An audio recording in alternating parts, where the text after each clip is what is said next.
Hello what's up guys, मेरो नाम सञ्जीव। तपाईहरुले हेरिरहनु भएको छ सन्टेक च्यानल। आज म तपाईहरुको लागि लिइरहेको छु एउटा अमेजिङ इन्फर्मेसन। यसले तपाईहरुको मोबाइल ह्याङ हुनबाट बचाउन सक्नुहुन्छ। कसरी बचाउन सकिन्छ र कसरी हामीले टिप्स युज गरेर हामी आफ्नो मोबाइलले ह्याङ हुनबाट बचाउने, त्यसको लागि हाम्रो यो भिडियो लास्टसम्म हेरिदिनु हुन अनुरोध गर्दछु। So let us start it. पहिलो टिप्स रहेको छ, हामीले फर्स्ट अफ अल प्ले स्टोरमा जानुपर्ने हुन्छ। प्ले स्टोरमा गइसकेपछि हामीले सर्च बक्समा ऱ्याम क्लिनअप भनेर सर्च गर्नुपर्ने हुन्छ। ऱ्याम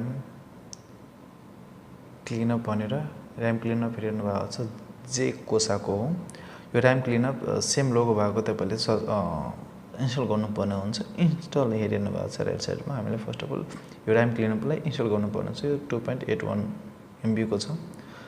यो इन्स्टल भइसक्यो। एकदम छिटो नै एप्लिकेसन इन्स्टल हुन्छ। धेरै कम MB को हो। इन्स्टल भइसकेपछि तपाईले यो ऱ्याम क्लिनअपलाई ओपन गर्नुपर्ने हुन्छ। ओपन भएपछि तपाईको अगाडि तीनटा परमिसन देखाएको हुन्छ। त्यो तीनटा परमिसनमा हेर्नुस्, यहाँ तीनटा परमिसन देखाएको छ। I agree the terms and condition of the app resident on notification bar switchable later quickly start भनेर त्यो तीनटा अप्सन छ। त्यो तीनटी अप्सनमा अलरेडी टिक लागेको हुन्छ। हामीले त त्यसले जस्ताको त्यस्तै छोड्नुपर्ने हुन्छ। अनि त्यसमा स्टार्ट भनेर लेखेको स्टार्टमा क्लिक गर्नुपर्ने हुन्छ। स्टार्टमा क्लिक गरेपछि तपाईको अगाडि सो गर्छ स्क्रिनमा ऱ्याम क्लिनअप भनेर, ऱ्याम क्लिन गरिरहेछ, क्लिनिङ भनेर सो गरेको हुन्छ। र क्लिन भएपछि यहाँ डान्स गर्न थालेछ, क्लिन भयो भनेर।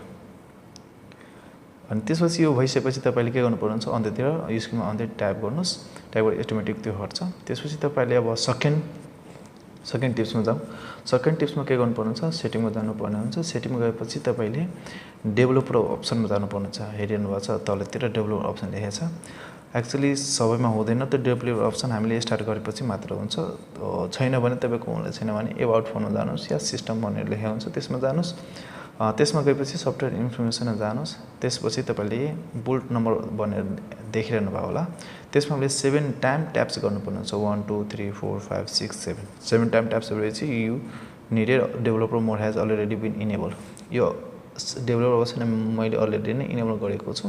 तपाईहरुमा छैन भने इनेबल गर्नु होला। यो बुल्ट नम्बरमा गएर 7 टाइम ट्याप्स गरेपछि अटोमेटिक अन हुन्छ। त्यसपछि ब्याक जानुस्। ब्याक गएपछि तपाईले तलतिर हेर्न सक्नुहुन्छ डेभलपर अप्सन भनेर।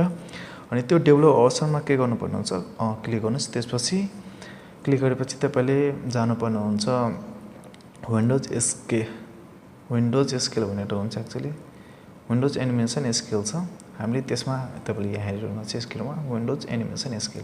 हामी त्यसमा टच गर्ने हो। त्यसमा टच गरेपछि तपाईले यहाँ यस्तो स्क्रिनमा हेर्न सक्नुहुन्छ। एनिमेसन हेलो भने एक्स भनेर त्यसमा यो ब्लू कलरको छ नि, त्यसमा टिक लागेको। त्यो ब्लू कलरले हामीले के गर्नुपर्ने हुन्छ, हामीले एनिमेसन इज अफ भन्ने छ फर्स्टमा, त्यो परमिसनमा त्यसमा टिक गर्ने। त्यसमा टच गरेपछि अटोमेटिक त्यो हुन्छ। त्यो भइसकेपछि अब त्यसको तलै छ ट्रान्जेक्सन एनिमेसन स्केल। त्यसमा फेरि हामीले एकचोटि क्लिक गर्ने। क्लिक गरेपछि हामी फर्स्टमा जुन छ एनिमेसन इज अफ सेम पहिला जस्तै गर्ने। त्यसै अर्को थर्डमा छ एनिमेटर ड्युरेसन स्केल। त्यसमा पनि सेम गर्ने, सेम प्रोसेस तीनटै गर्ने। एनिमेसन इज अफ गरिदिने। त्यति भइसकेपछि यो सेकेन्ड टिप्स खतम भयो। त्यसपछि हामी जानुपर्ने हुन्छ प्ले स्टोरमा।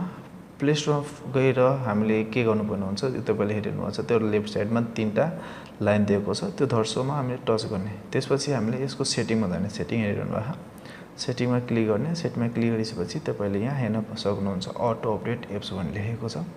अटो अपडेट एप्समा क्लिक गर्ने।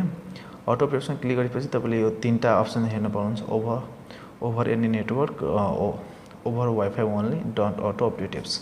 हामी यसमा के गर्नुपर्ने हुन्छ, डन्ट अटो अपडेटमा क्लिक गरेर अनि डनमा क्लिक गरिदिने। यति भइसकेपछि तपाईको मोबाइलको स्पिड एकदम फास्ट हुन्छ। हेरिरहनु भएको।